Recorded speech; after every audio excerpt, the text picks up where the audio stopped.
what we're talking about is so important and so meaningful that we're able to have this much anticipation and so many people want to go see it and are talking about it. Like, that's what I'm grateful for. And you had a key part in bringing it to the big screen. How did this all come to be?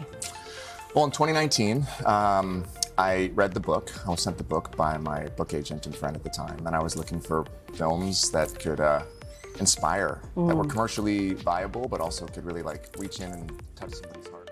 Glam Wire reporting for duty with the juiciest Hollywood gossip on the planet. Who's been following the sizzling Blake Lively versus Justin Baldoni fiasco more closely than a boba addict at happy hour? This girl, that's who. You know, I've been in this gossip game for years, but let me tell you, this drama has everything. Celebrity feuds, legal battles, double check, current revelations. Oh honey, we're just getting started. It's like watching a Hollywood thriller unfold in real time, except nobody's acting and the stakes are higher than Ryan Gosling's cheekbones. For those of you who've been living under a rock, no judgment, sometimes that's the safest place to be.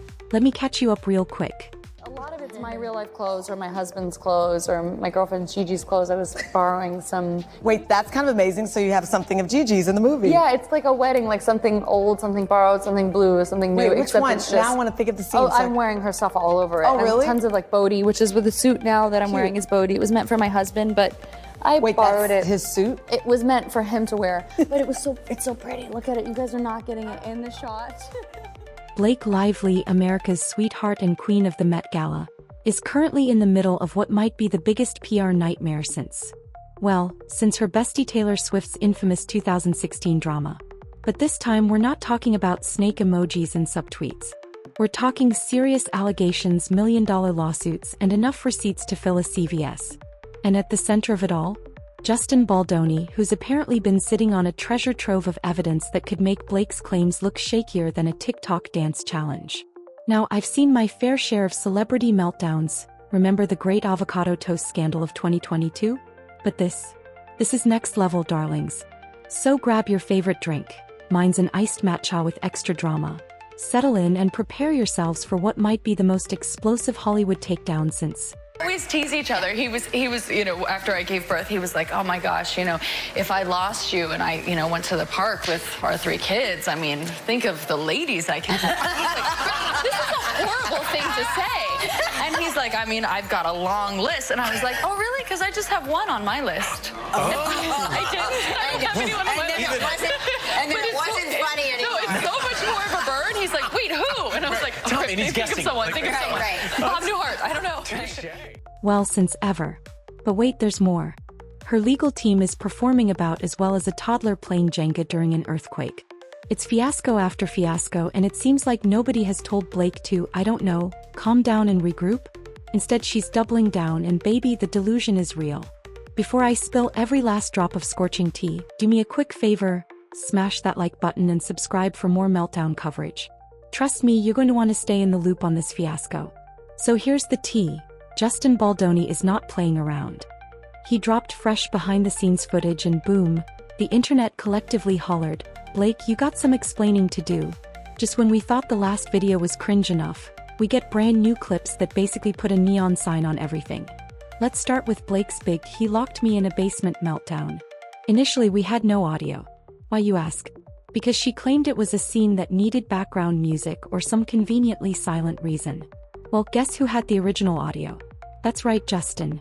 And here we are listening to them joke about spray tans, beards, and sweet-smelling body makeup. Newsflash. That's not exactly how one imagines a captivity scenario. It's based on a beautiful, really important book, and it's about a young woman named Lily who confronts the generational cycles in her life. It's a bit of a tough adjustment in our house, but it's good. I mean, I have 2 other daughters, so my oldest is very into the baby, but my middle child, not so much. I mean, honestly, the way that I get into a character is through their style. So it was more about who Lily is that was so fascinating to me, is that she's a walking, talking contradiction, yet it's perfectly harmonious for her. I mean, if I'm truly terrified in a basement, I'm not exactly going to be giggling and discussing how my body makeup smells like daisies.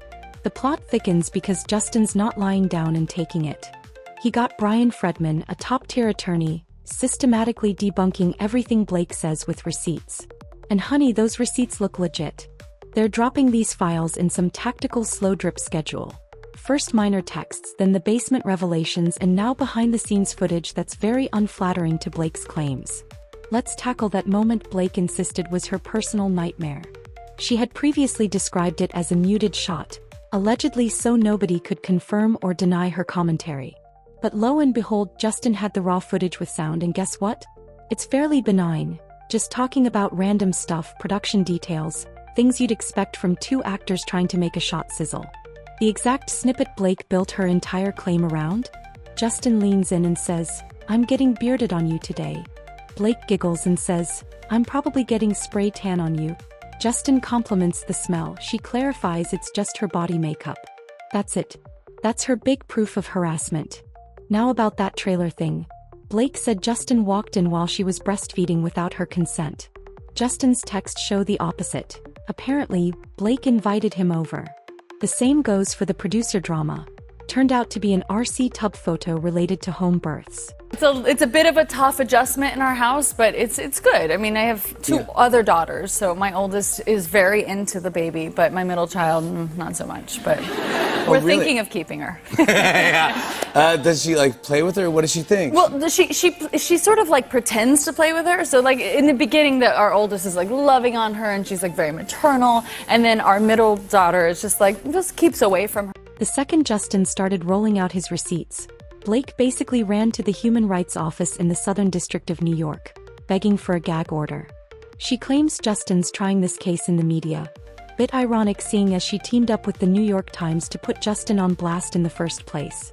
Blake also claims that when she complained about Justin's on-set behavior, his response was, "I'm not even attracted to you." But now with this video, it looks more like two colleagues goofing around, discussing random bits to juice up their scene. Watch the footage. Justin calls a break, they talk shop, they crack jokes. It's standard movie set routine. Here's another tidbit that's got the internet rolling its eyes. Blake teased Justin about his big nose and they both laughed. Meanwhile, Blake accused Justin of body shaming her when he asked the trainer about her weight, strictly because he needed to do a lift with her due to a known back issue. The drama doesn't stop there. Rumor has it Blake's personal life might take a hit too. People in the social media sphere are whispering about potential impacts on her marriage if she keeps attracting negative press. As if the Baldoni drama wasn't enough, now we're hearing about Blake's tension with Anna Kendrick from their Simple Favor days. Justin's pressing forward with a monstrous $400 million defamation claim. That's more zeros than I can count on one hand. If Blake can't counter effectively with some receipts of her own, she might end up writing the biggest check of her life or face an even more humiliating meltdown in the public eye. Legal analysts on YouTube, TikTok, and every gossip blog in between are dissecting these clips frame by frame. The general consensus? Where's the part where Blake is visibly uncomfortable? Because if it's there, it's hiding better than an A-lister dodging paparazzi. Between the Get Ends With Us fiasco, that a Simple Favor sequel drama, old feuds creeping back to haunt her, and the mounting evidence from Justin Baldoni's side, Blake Lively is literally fighting battles on all fronts. Meanwhile, the court of public opinion is ruthless. She's losing ground faster than you can say A-list meltdown. Am I telling you to pick a side? No babes, that's up to you. But if you ask me, the smart money right now is on Baldoni's team because they're drip-feeding evidence so methodically. It's basically a masterclass in exposing inconsistencies. Alright, that's the tea for now. Let me know in the comments below. Do you think Blake can salvage her reputation or is she done for good? And how wild is it that we're literally out here dissecting a basement video and jokes about Justin's nose? Until next time, keep your eyes peeled, your mind open, and your popcorn bucket ready because in Tinseltown, the drama only sleeps when the NDAs are ironclad, and that clearly isn't the case here.